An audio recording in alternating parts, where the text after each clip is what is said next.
Hi ಎಲ್ರಿಗೂ ನಮಸ್ಕಾರ. Welcome to my YouTube channel. ಇವತ್ತಿನ ವಿಡಿಯೋದಲ್ಲಿ ನಾನು ಒಂದು ಫಿಶ್ ಫ್ರೈ ರೆಸಿಪಿನ ಮಾಡಿದ್ದೀನಿ. ತಿನ್ನೋದಕ್ಕೆ ತುಂಬಾ ರುಚಿಯಾಗಿರುತ್ತೆ, ಹಾಗೆ ಮಾಡ್ಕೊಳ್ಳೋಕ್ಕೂ ಕೂಡ ಇದು ತುಂಬ ಈಸಿ, ಪಟಾಪಟ್ ಅಂತ ಮಾಡ್ಕೋಬೋದು. ನಾನಿಲ್ಲಿ ಗ್ರೀನ್ ಮಸಾಲ ಫಿಶ್ ಫ್ರೈ ಮಾಡ್ತಾ ಇರೋದು. ನೋಡಿ ಫಿಶ್ ಫ್ರೈ ಎಷ್ಟು ಚೆನ್ನಾಗಿ ಕಾಣಿಸ್ತಿದೆ, ಗ್ರೀನಿಯಾಗಿ, ಹಾಗೆ ಕೋಟಿಂಗ್ ಕೂಡ ಚೆನ್ನಾಗಾಗಿದೆ ಇದಕ್ಕೆ. ಬನ್ನಿ ಹೇಗೆ ಮಾಡೋದು ಅಂತ ನೋಡೋಣ. ನಾನಿಲ್ಲಿ ಗ್ರೀನ್ ಮಸಾಲ ರುಬ್ಕೊಳ್ಳೋದಕ್ಕೆ ಕೊತ್ತಂಬರಿ ಸೊಪ್ಪು ಮತ್ತು ಸ್ವಲ್ಪ ಪುದೀನ ಸೊಪ್ಪನ್ನು ಮಿಕ್ಸಿ ಜಾರ್ಗೆ ಹಾಕ್ಕೋತಾ ಇದ್ದೀನಿ. ಕೊತ್ತಂಬರಿ ಸೊಪ್ಪು ಜಾಸ್ತಿ ಇರಲಿ, ಪುದೀನ ಸೊಪ್ಪು ಕಡಿಮೆ ಇರಲಿ. 2 ಟೇಬಲ್ ಸ್ಪೂನ್ ಆಗೋಷ್ಟು ಕಾರ್ನ್ಫ್ಲೋರನ್ನು ಹಾಕ್ಕೋತಾ ಇದ್ದೀನಿ. ಹಾಗೆ ಸ್ವಲ್ಪ ಶುಂಠಿ ಮತ್ತು ಸ್ವಲ್ಪ ಬೆಳ್ಳುಳ್ಳಿನ ಇದಕ್ಕೆ ಸೇರಿಸ್ಕೊತಾ ಇದ್ದೀನಿ. ಖಾರಕ್ಕಾಗೋಷ್ಟು ಹಸಿಮೆಣಸು ಸ್ವಲ್ಪ ಹಾಕ್ಕೋತಾ ಇದ್ದೀನಿ. 1 ಟೇಬಲ್ ಸ್ಪೂನ್ ಜೀರಿಗೆ, ಸ್ವಲ್ಪ ಕಾಳುಮೆಣಸು, 1 ಟೇಬಲ್ ಸ್ಪೂನ್ ಧನಿಯಾ ಪುಡಿ, ಸ್ವಲ್ಪ ಕರಿಬೇವು. ಇದಕ್ಕೆ ಸ್ವಲ್ಪ ನೀರು ಹಾಕಿ ಚೆನ್ನಾಗಿ ಇದನ್ನು ರುಬ್ಕೋಬೇಕು. ನೋಡಿ ಈಗ ರುಬ್ಬಾಗಿದೆ. ಇದನ್ನು ಬೇರೆ ಪಾತ್ರೆಗೆ ನಾನು ಹಾಕ್ಕೋತಾ ಇದ್ದೀನಿ. ಈ ರುಬ್ಬಿರೋ ಮಸಾಲೆಗೆ ಸ್ವಲ್ಪ ರುಚಿಗೆ ತಕ್ಕಷ್ಟು ಉಪ್ಪು ಮತ್ತು ಸ್ವಲ್ಪ ಅರಿಶಿನ ಮಿಕ್ಸ್ ಮಾಡಿ ಚೆನ್ನಾಗಿ ಮಿಕ್ಸ್ ಮಾಡ್ಕೊಳ್ಳಿ. ನಿಮ್ಗೆ ರುಚಿ ಸ್ವಲ್ಪ ತಿಂದು ನೋಡಿ, ಬೇಕು ಅಂದರೆ ಮತ್ತೆ ಹಾಕ್ಕೊಳ್ಳಿ. ಈಗ ಇದು ಚೆನ್ನಾಗಿ ಮಿಕ್ಸ್ ಆಗಿದೆ. ನಾವಾಗಲೇ ಚೆನ್ನಾಗಿ ತೊಳ್ಕೊಂಡಿರೋವಂಥ ಮೀನಿಗೆ ಇದನ್ನು ಕೋಟಿಂಗ್ ಆಗೋ ಥರ ಅದರ ಮೇಲೆ ಹಾಕಿ ನಾವು ಚೆನ್ನಾಗಿ ಅದಕ್ಕೆ ಕೋಟಿಂಗ್ ಆಗೋ ಥರ ಮಾಡ್ಕೋಬೇಕು. ಈ ಕೋಟಿಂಗ್ ಮಾಡುವಾಗ ಸ್ವಲ್ಪ ಇದಕ್ಕೆ ಲಿಂಬುನ ಮೇಲ್ಗಡೆ ಹಾಕ್ಕೊಂಡು, ಆವಾಗ ಅದಕ್ಕೆ ಸ್ವಲ್ಪ ಹುಳಿ ಕೂಡ ಮಿಕ್ಸ್ ಆಗುತ್ತೆ. ನಂತರ ಅದನ್ನ ಚೆನ್ನಾಗಿ ಮಿಕ್ಸ್ ಮಾಡಿ ನೀವು ಕೈಯಲ್ಲೂ ಮಾಡ್ಬೋದು ಅಥವಾ ಸ್ಪೂನಲ್ಲಾದ್ರೂ ಕೋಟಿಂಗ್ ಕೊಡ್ಬೋದು. ಇದೇನಿಲ್ಲ, ಚೆನ್ನಾಗಿ ಅದಕ್ಕೆ ಕೋಟಿಂಗ್ ಆಗುತ್ತೆ. ರುಬ್ಬುವಾಗ ನಾವು ಜಾಸ್ತಿ ನೀರು ಹಾಕಬಾರ್ದು, ಸ್ವಲ್ಪ ನೀರು ಹಾಕ್ಕೊಂಡಾಗ ಅದು ದಪ್ಪನೇ ಇರುತ್ತೆ ಮಿಶ್ರಣ. ಸೊ ಕೋಟಿಂಗನ್ನು ಹಿಡಿಯೋದಕ್ಕೆ ಅದು ಚೆನ್ನಾಗಾಗುತ್ತೆ. ನೋಡಿ ಹೇಗದು ಹಿಡಿದಿದೆ ಅಂತ.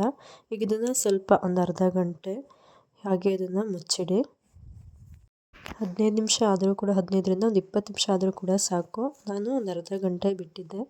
ಸೊ ಇವಾಗ ಅದು ಚೆನ್ನಾಗಿ ಕೋಟಿಂಗು ಆಗಿದೆ, ಟೈಮ್ ಆಗಿದೆ. ಈಗ ನಾನು ಒಂದು ನಾನ್ ಸ್ಟಿಕ್ ಪಾತ್ರೆಗೆ ಸ್ವಲ್ಪ ಎಣ್ಣೆ ಹಾಕ್ಕೊಂಡು ಅದನ್ನ ಈ ಥರ ಸ್ಪ್ರೆಡ್ ಮಾಡಿಕೊಂಡು ಮೀಡಿಯಮ್ ಅಥವಾ ಒಂದು ಸ್ಟಿಮ್ ಉರಿಲಿ ಇದನ್ನು ಕಾಯಿಸ್ಕೊಳ್ಳಿ ಚೆನ್ನಾಗಿ. ಎಣ್ಣೆ ತುಂಬ ಜಾಸ್ತಿ ಏನು ಬೇಡ ಇದಕ್ಕೆ. ಸೊ ಇವಾಗ ಎಣ್ಣೆ ಕಾದಿದೆ ನೋಡಿ, ಈ ಥರ ನಾನು ಅದರಲ್ಲಿ ಬಿಡ್ತಾ ಇದ್ದೀನಿ. ಸೊ ನಾನು ಸ್ವಲ್ಪ ಜಾಸ್ತಿನೇ ಮಾಡ್ಕೊಂಡಿದ್ದೆ. ಸೊ ಒಟ್ಟಿಗೆ ಒಂದು 4, 5, 6, 7 ಅದನ್ನು ಒಟ್ಟಿಗೆ ನಾನು ಬೇಯಿಸಿದ್ದೀನಿ. ಜಾಸ್ತಿ ಉರಿ ಇಡಬೇಡಿ, ಒಂದು ಮೀಡಿಯಮ್ ಫ್ಲೇಮಲ್ಲೇ ಇದು ಚೆನ್ನಾಗಿ ಒಂದು 5 ನಿಮಿಷ ಚೆನ್ನಾಗಿ ಬೇಯಲಿ. ಇದು ಮುಚ್ಚಿ ಕೂಡ ನೀವು ಬೇಯಿಸ್ಬೋದು, ಇಲ್ಲ ಹಾಗೆ ಓಪನ್ ಇಟ್ಟು ಕೂಡ ಬೇಯಿಸ್ಬೋದು, ಏನೂ ಪ್ರಾಬ್ಲಮ್ ಇಲ್ಲ. ಸೊ ಒಂದು ಕಡೆ ಇದು ಚೆನ್ನಾಗಿ ಈಗ ಬೆಂದಿದೆ. ಸೊ ನಾನೀಗ ಒಂದು ಸ್ಪೂನಿಂದ ಅದನ್ನು ಇನ್ನೊಂದು ಸೈಡ್ ಚೆನ್ನಾಗಿ ಬೇಯೋದಕ್ಕೆ ಮಡಚಾಕ್ತಾ ಇದ್ದೀನಿ. ಸೊ ಇನ್ನೊಂದು ಸೈಡು ಕೂಡ ಇದು ಒಂದು 5 ನಿಮಿಷ, 5ರಿಂದ ಒಂದು 10 ನಿಮಿಷ ಚೆನ್ನಾಗಿ ಬೇಯಲಿ. ಸೊ ಮೀಡಿಯಮ್ ಅಥವಾ ಸ್ಟಿಮ್ಮಲ್ಲಿ ಇರೋದ್ರಿಂದ ಸ್ವಲ್ಪ ಜಾಸ್ತಿ ಟೈಮ್ ತೊಗೊಳುತ್ತೆ. ನೀವು ಉರಿ ಜಾಸ್ತಿ ಇಟ್ರಿ ಅಂದರೆ ಸ್ವಲ್ಪ ಬೇಗ ಮಾಡಬೇಕಾಗುತ್ತೆ ಮತ್ತು ಚೆನ್ನಾಗಿ ಬೇಯೋದಿಲ್ಲ. ಸೊ ಮೀಡಿಯಮ್ ಉರಿಯಲ್ಲಿ ಬೇಯಿಸಿದ್ರೆ ಎರಡೂ ಕಡೆ ಕೂಡ ಚೆನ್ನಾಗಿ ಬೇಯುತ್ತೆ. ಸೊ ಫಸ್ಟ್ ಒಂದು ಚೆನ್ನಾಗಿ ಬೆಂದಿಲ್ಲ ಅಂದರೆ ಇನ್ನೊಂದು ಟೈಮ್ ಅದನ್ನು ಮಡಚಿ ಸ್ವಲ್ಪ ಬೇಯಿಸಿ ಆಮೇಲೆ ಅದನ್ನು ಎತ್ಕೊಳ್ಳಿ. ನೋಡಿ ಇದು ಇವಾಗ ಚೆನ್ನಾಗಿ ಬೆಂದಿದೆ, ಹಾಗೆ ಈ ಥರ ಕಲರ್ ಆಗಿದೆ. ಸೊ ನಾನು ಇವಾಗ ಇದನ್ನು ತೆಗೆದು ಒಂದು ಪ್ಲೇಟಿಗೆ ಹಾಕ್ಕೋತಾ ಇದ್ದೀನಿ. ಇದು ಎಣ್ಣೆ ಕೂಡ ಜಾಸ್ತಿ ಹೀರ್ಕೊಳ್ಳಲ್ಲ. ಸೊ ಇನ್ನೂ ಸ್ವಲ್ಪ ಹೊತ್ತು ಇದಕ್ಕೆ ಬಿಸಿ ಇದೆ, ಸ್ವಲ್ಪ ನಿಮ್ಗೆ ಎಣ್ಣೆ ಅನ್ನಿಸ್ತಿದೆ ನೋಡಿ. ಡ್ರೈ ಆದಾಗ ಇದಷ್ಟು ಎಣ್ಣೆ ಅನ್ನಿಸ್ತಿಲ್ಲ. ಹಾಗೆ ಚೆನ್ನಾಗಿ ಬೆಂದಿದೆ ಕೂಡ ಒಳಗೆ. ಟೇಸ್ಟ್ ಕೂಡ ತುಂಬ ಚೆನ್ನಾಗಿರುತ್ತೆ. ಸೊ ನೀವು ಕೂಡ ಟ್ರೈ ಮಾಡಿ ಮನೇಲಿ, ರುಚಿಯಾಗಿರುತ್ತೆ. ಹಾಗೆ ಬೇಗ ಕೂಡ ಮಾಡ್ಕೋಬೋದು, ತುಂಬ ಟೈಮ್ ಏನಾಗಲ್ಲ. ಐಟಮ್ಸ್ ಕೂಡ ತುಂಬ ಕಡಿಮೆನೇ, ಮನೇಲಿರುವಂಥ ಐಟಮ್ಸಲ್ಲೇ ಬೇಗ ಮಾಡ್ಕೋಬೋದು ನಾವು.